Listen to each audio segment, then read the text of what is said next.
Jurisprudencia Constitucional para no juristas, en esta ocasión, el comentario de la sentencia del Tribunal Constitucional 55/1986 de 28 de marzo, que resuelve una cuestión de inconstitucionalidad planteada contra la Ley Orgánica 8/1984 sobre el régimen de recursos en caso de objeción de conciencia y su régimen penal. Y lo hacemos a los efectos de introducirnos en un ámbito que hasta ahora no habíamos tratado, que es el de la teoría general de los derechos fundamentales. Para ello contamos con la presencia del coordinador de este proyecto de innovación docente, Jorge Alguacil. Bienvenido una vez más. Muchas gracias. Profesor Alguacil, en primer lugar, ¿por qué resulta importante esta sentencia y por qué lo es precisamente a los efectos de analizar la teoría general de los derechos fundamentales? Sí, yo diría que es importante por dos razones. En primer lugar, porque al ser una cuestión de inconstitucionalidad, un juez, en este caso concreto la Sala de lo Penal de la Audiencia Provincial de Sevilla, entre otros, plantea una determinada interpretación constitucional que entiende que lleva a querer declarar inconstitucional esta determinada norma, ¿no?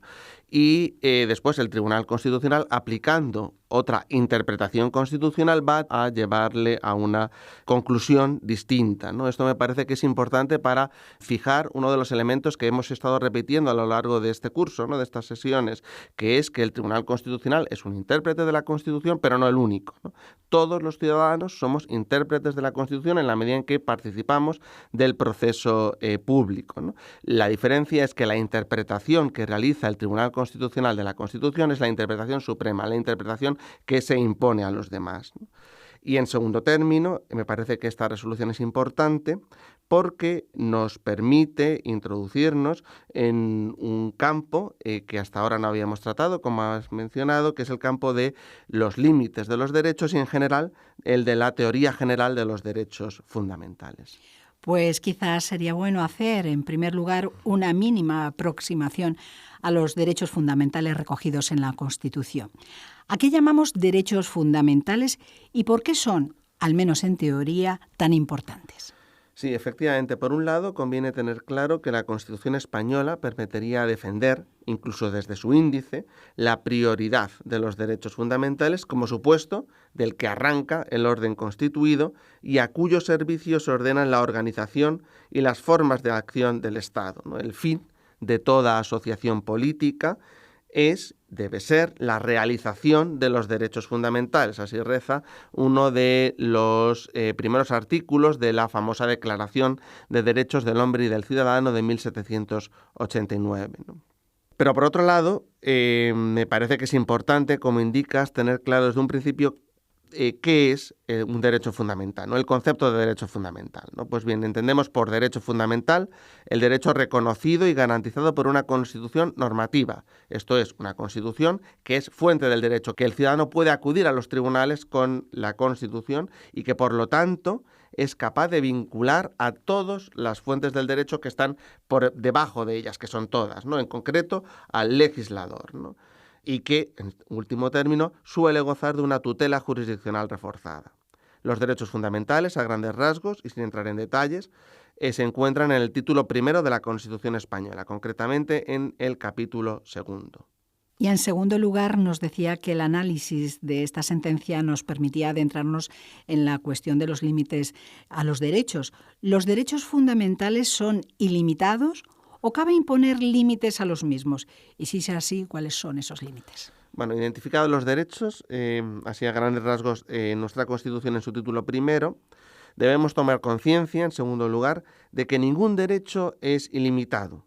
Todos los derechos son susceptibles de ser limitados y que donde operan los auténticos límites es en el ejercicio concreto individualizable de los derechos.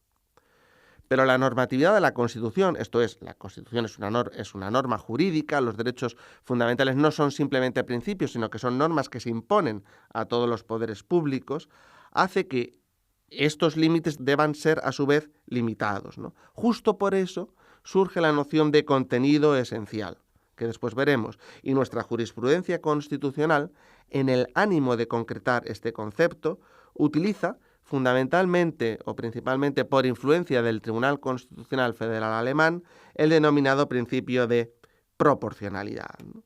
Los límites, propiamente dichos, pueden apoyarse en consideraciones expresamente recogidas en el texto constitucional, ¿no? Es decir, la Constitución a veces incorpora limitaciones expresas al ejercicio de los derechos fundamentales, ¿no? Quizá el ejemplo más claro sea el reconocido en el artículo 20.4 de la Constitución, ¿no? Que es el que reconoce la libertad de expresión, ¿no?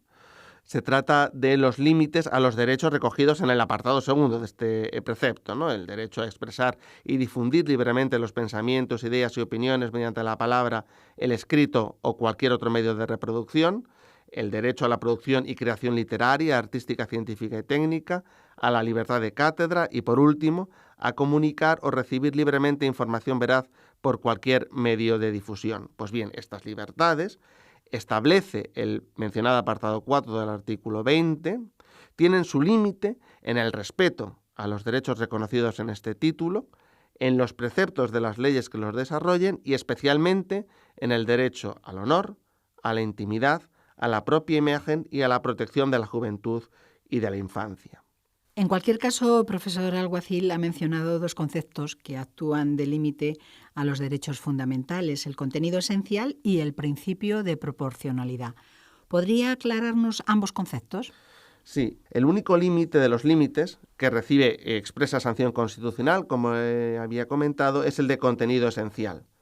El apartado 2 del artículo 53 de la Constitución establece la obligación de respeto del contenido esencial de los derechos regulados en el capítulo 2 del título 1, esto es, de los derechos que comprende del artículo 14 al artículo 38. Concretamente, dice este artículo, los derechos y libertades reconocidos en el capítulo 2 del presente título vinculan a todos los poderes públicos, solo por ley, que en todo caso deberá respetar su contenido esencial, podrá regularse el ejercicio de tales derechos y libertades.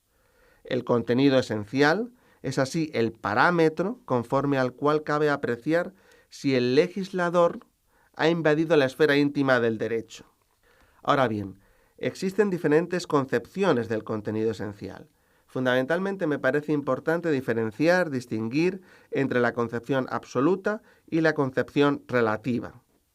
La concepción absoluta del contenido esencial se fundamenta en que todo derecho tiene un componente sustancial que excluye por completo cualquier injerencia de los poderes públicos, aunque esta injerencia persiga un fin legítimo. El problema es determinar cuál es exactamente ese componente sustancial. A tal efecto, el Tribunal Constitucional, en su temprana resolución 11/1961, estableció dos vías para aproximarse a este componente sustancial que, como veremos, tampoco pueden ofrecer una certeza absoluta. La primera es determinar aquellas facultades o posibilidades de actuación necesarias para que el derecho sea recognoscible como perteneciente al tipo descrito, y la segunda, o el segundo camino, para definir el contenido esencial, se trataría de buscar lo que una importante tradición ha llamado los intereses jurídicamente protegidos del derecho. Y ya le digo, junto con la concepción absoluta, tenemos la concepción relativa, que consiste, en definitiva, en hacer de tal contenido, del contenido esencial, un contenido dotado de dimensiones variables, dependientes de la relación medio-fin resultante de cada limitación del derecho. El contenido esencial resultaría, por lo tanto, aquella parte del derecho que comienza cuando el límite deja de ser proporcionado. Entonces, contenido esencial y principio de proporcionalidad devendrían en términos sinónimos. Y nos queda el segundo concepto que actúa de límite a los derechos fundamentales, el denominado principio de proporcionalidad. Efectivamente, el principio de proporcionalidad es uno de los elementos que integran el clásico postulado del Estado de Derecho, aunque, como le había comentado, no tiene un reconocimiento expreso en la Constitución española de 1978. En el derecho constitucional sirve como criterio de control frente a las limitaciones de los derechos fundamentales que provienen del poder público. El test de la proporcionalidad consta de tres principios: el criterio de la adecuación, el de la necesidad y el de la proporcionalidad en sentido estricto. A través del principio de adecuación o idoneidad, que es el primero, se asegura que la limitación de uno de los derechos sea un medio útil para proteger el otro bien garantizado. En el supuesto de colisión entre derechos, será la realización, evidentemente, del otro derecho, y en las genéricas limitaciones a los derechos podrá ser cualquier principio o valor que pueda fundamentarse o derivarse o no ser contrario al texto constitucional. El principio de necesidad sería el segundo principio, presupone el de adecuación y analiza el vínculo en conexión con otras opciones hipotéticas por las que podría haber optado el poder público limitador del derecho fundamental. Exige que la restricción del derecho fundamental no hubiera podido darse a través de otra medida que no requiriese tal restricción o que implicase una limitación menos severa. Es decir, solo contempla el medio. Ahora bien, es necesario subrayar que un requisito imprescindible es que tal medida menos gravosa alcance idénticos objetivos. De lo contrario, el juicio de necesidad se convertiría en un instrumento diabólico. Siempre cabría encontrar una medida menos lesiva con el derecho fundamental, en último extremo, la no intervención en el mismo. Es decir, la cuestión decisiva es si ese medio, que resulta ser menos lesivo con la limitación del derecho fundamental, alcanza el mismo resultado. Y por último, la proporcionalidad o la denominada proporcionalidad en sentido estricto. Puede ocurrir que incluso el medio menos gravoso con la limitación del derecho fundamental cause un juicio desproporcionado al ciudadano afectado. Merced al principio de proporcionalidad en sentido estricto, se lleva a cabo un juicio valorativo que pretende determinar la importancia de los derechos y bienes constitucionalmente implicados. Se pretende comprobar, en definitiva, si el sacrificio del derecho fundamental se encuentra en una relación razonable o proporcionada con la importancia del interés que se quiere proteger. Pero ha mencionado que no tiene apoyo expreso en la Constitución y además ha sido criticado por parte de la doctrina constitucionalista, ¿no? Sí, efectivamente, ¿no? Es decir, hay una polémica sobre la aplicación del principio de proporcionalidad. Una polémica que me parece interesante destacar, como habíamos dicho antes, que se refleja en la propia sentencia que vamos a comentar. El juez que plantea la cuestión de inconstitucionalidad entiende que el principio de proporcionalidad puede convertir en inconstitucional la norma que plantea el Tribunal Constitucional, y el Tribunal Constitucional al final va a decir que aplicando el mismo principio de proporcionalidad, la norma es constitucional. Hay una diferencia en cuanto a la apreciación del juicio del principio de proporcionalidad. Y esto, que efectivamente, como veremos, se va a plantear en el seno del Tribunal Constitucional, se había planteado antes en la doctrina constitucionalista. Porque el principio de proporcionalidad efectivamente ha sido objeto de críticas, pero también ha sido defendido y aplicado por el Tribunal Constitucional, ¿no? El profesor Medina Guerrero, por ejemplo, catedrático de Derecho Constitucional de la Universidad de Sevilla, ha defendido el uso por parte del Tribunal Constitucional del principio de proporcionalidad precisamente porque ofrece un parámetro que permite objetivar las decisiones del juzgador en el contexto de la limitación de los derechos fundamentales, ¿no? Para el profesor Medina, la condición para que los límites de los derechos sean controlables radica precisamente en que estos adquieran la condición de verdadero límite y no se confundan con la del contenido esencial.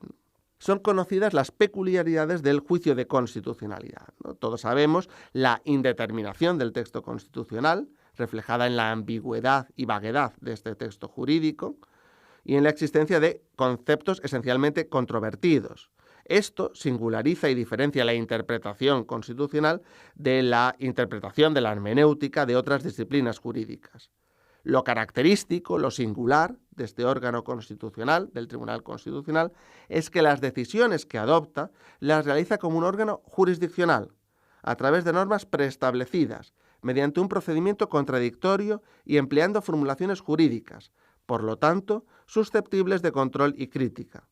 El problema de la jurisdicción constitucional es fundamentalmente, en opinión del profesor Medina Guerrero, que hacemos nuestra, es la motivación de las resoluciones. Y la proporcionalidad surge precisamente como un principio que contribuye a otorgar racionalidad a las sentencias en la materia.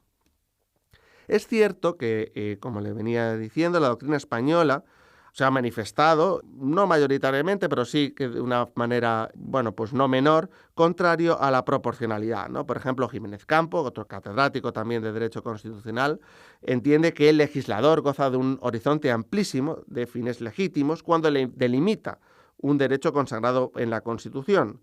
Su libertad, la libertad del legislador, solo se encuentra limitada, entiende por él, la noción de contenido esencial. El derecho no puede venir a sustituir el reino de la política y solo resulta justificado, en su opinión, para controlar ciertos supuestos por parte de la administración o del juez, ¿no?, en la limitación de los derechos fundamentales.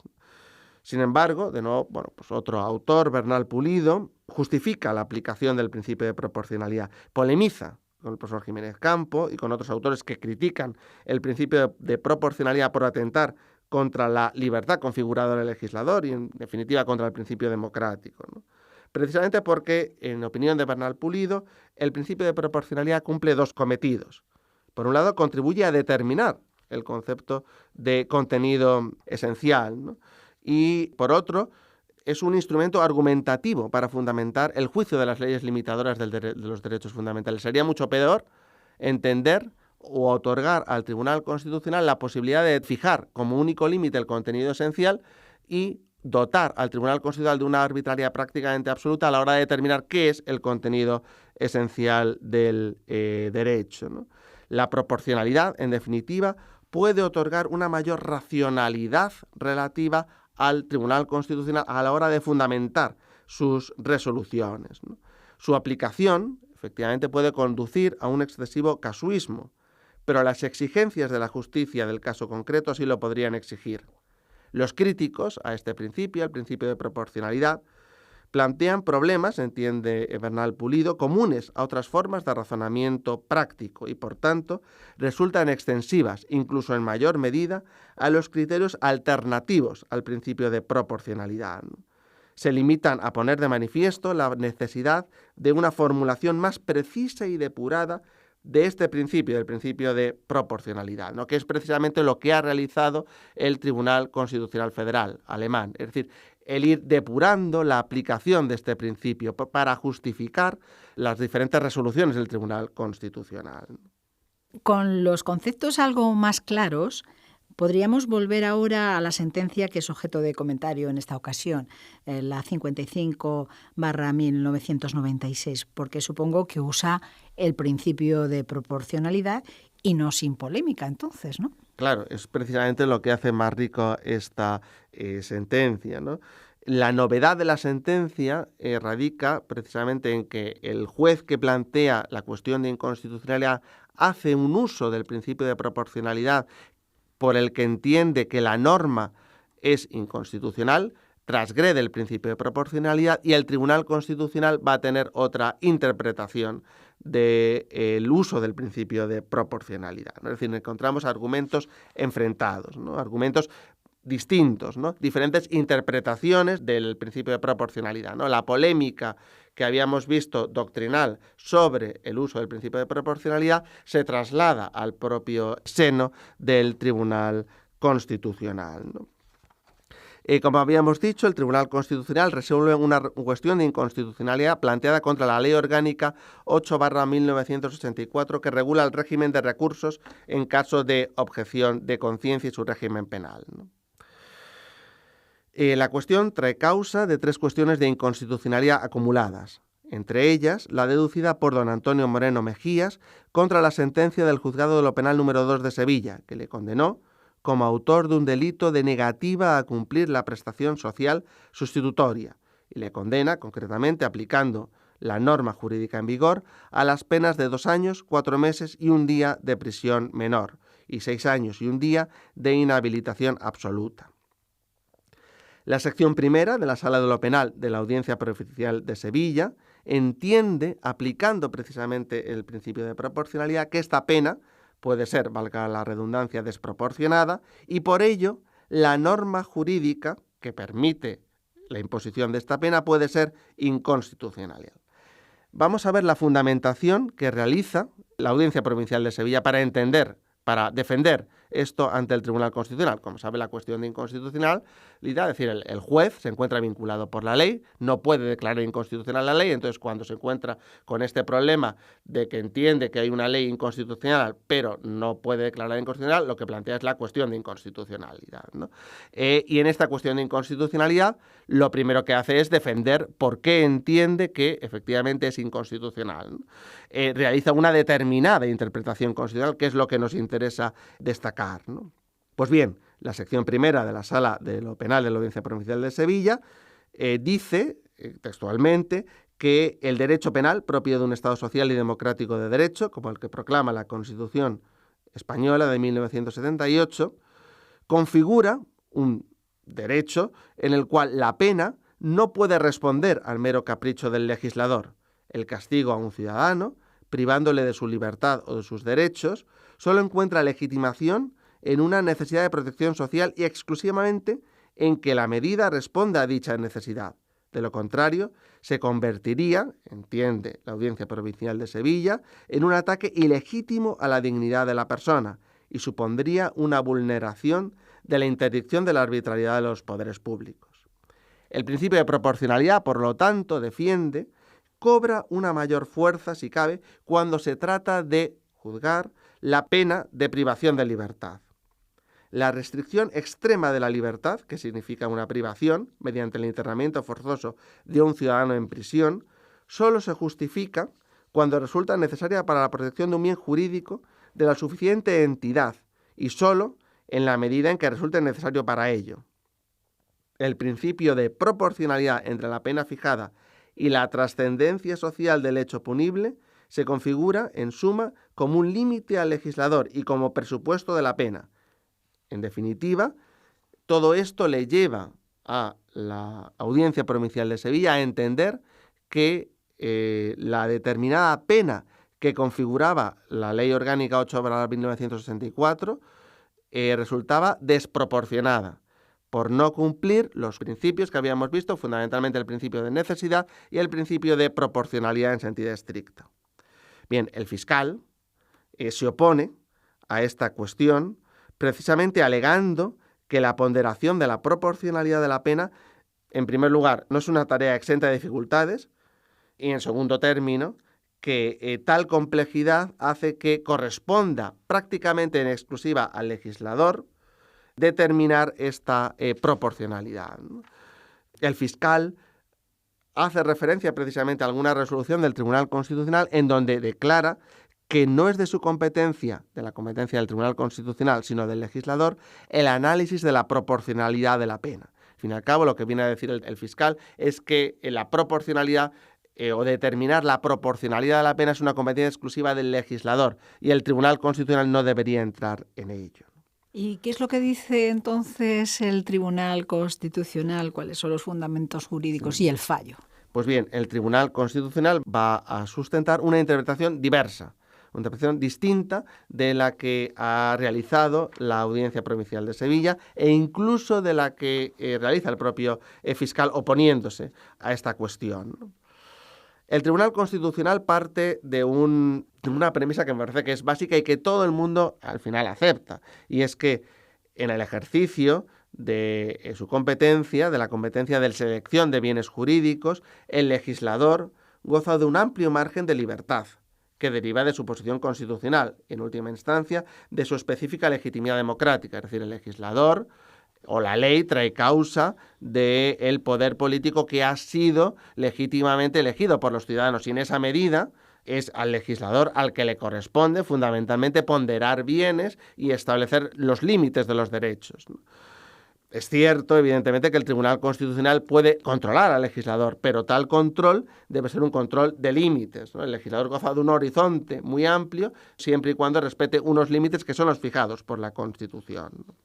Así, y por lo que atañe a las sanciones previstas para las personas que se nieguen a realizar la prestación social sustitutoria, entiende que la relación de proporción que deba guardar un comportamiento penalmente típico con la sanción que se le asignará será el fruto de un complejo juicio de oportunidad del legislador que, y se subraya, aunque no puede prescindir de ciertos límites constitucionales, es decir, aunque el Tribunal Constitucional en último extremo puede controlar ese juicio de oportunidad que realiza el legislador, estos límites no le suponen una solución precisa y unívoca. Es decir, estos límites no pueden llevar al Tribunal Constitucional a configurar que existe una sola forma de determinar tales límites, sino que debe configurar al Tribunal Constitucional como un órgano que marca un marco dentro del cual el legislador se puede mover con libertad, porque si no, habríamos acabado con el principio democrático, ¿no? El control, dice el Tribunal Constitucional, acerca de la existencia o inexistencia de medidas alternativas más gravosas, pero de la misma eficacia, es decir, el control del principio de necesidad, debe caracterizarse por un alcance e intensidad limitados, dice el Tribunal Constitucional, ya que se ciñe a comprobar si se ha producido un sacrificio patente e innecesario, ¿no? La aplicación de la proporcionalidad en sentido estricto también encuentra, a juicio del Tribunal Constitucional, límites. De recordarse, una vez más, que este juicio corresponde de nuevo al legislador en el ejercicio de su actividad normadora. Solo el enjuiciamiento de la no concurrencia de ese desequilibrio patente y excesivo o irrazonable compete en este punto al tribunal, ¿no? Únicamente si hay una desproporción absoluta, ¿no? Pero si hay una desproporción que entra dentro de la oportunidad política, bueno, pues debe dejarse al legislador la libertad de configurar tal límite, ¿no? Eso es lo que le lleva al Tribunal Constitucional a entender que la norma en concreto es proporcional y por lo tanto es ajustada a la norma constitucional. No transgrede, por lo tanto, los límites que establece la Constitución, ¿no? Entonces, ¿aplica el principio de proporcionalidad para no entender que la norma, a pesar de todo, es constitucional? Efectivamente, aplica el principio de proporcionalidad para entender que la norma, a pesar de todo, sí es constitucional, ¿no? Es decir, la Audiencia Provincial de Sevilla había aplicado el principio de proporcionalidad para entender que la norma es inconstitucional, aplicando una serie de argumentos, entendiendo que el derecho penal es un derecho que debe ser susceptible de un especial control, porque supone la mayor limitación que se realiza al ser humano, que es privarle de su libertad. Pero el Tribunal Constitucional, asumiendo esto, entiende que a pesar de todo debe dejarse al legislador una capacidad, una libertad mucho mayor, ¿no? Y el Tribunal Constitucional no está para fijar el único límite, precisamente porque no puede existir un único límite a los límites, sino que pueden existir muchos límites a los límites y es el legislador al que le corresponde establecer esto. El Tribunal Constitucional, en opinión de este órgano del Supremo Intérprete Constitucional, lo que le corresponde es fijar límites a esa libertad del legislador, ¿no? Y en ese sentido, en este caso concreto, entiende que no ha sido transgredida, ¿no? Otros órganos, la Audiencia Provincial de Sevilla entendía que sí. El Tribunal Constitucional, como habíamos dicho, un intérprete de la Constitución, no el único, todos somos intérpretes de la Constitución, en la Audiencia Provincial de Sevilla también, y lo fundamenta, y hemos incidido en esa fundamentación, entiende, sin embargo, que no. Y esta interpretación constitucional que realiza el Tribunal Constitucional, que no es la única, sí es, en ese sentido, la suprema, ¿no? Y es la que se impone, en último extremo, a todas las demás interpretaciones, y es la que hace, en definitiva, que esta norma jurídica no sea declarada inconstitucional. Pues hasta aquí este comentario a la sentencia del Tribunal Constitucional 55/1996, que resuelve esta cuestión de inconstitucionalidad y que nos ha permitido adentrarnos en dos conceptos importantes que actúan como límite a los derechos fundamentales, como son el contenido esencial y el principio de proporcionalidad, que nos ha ofrecido también el profesor y coordinador del proyecto de innovación docente Jurisprudencia Constitucional para no juristas, Jorge Alguacil. Muchísimas gracias, Jorge, y hasta otra ocasión. Muchísimas gracias a ustedes. Gracias.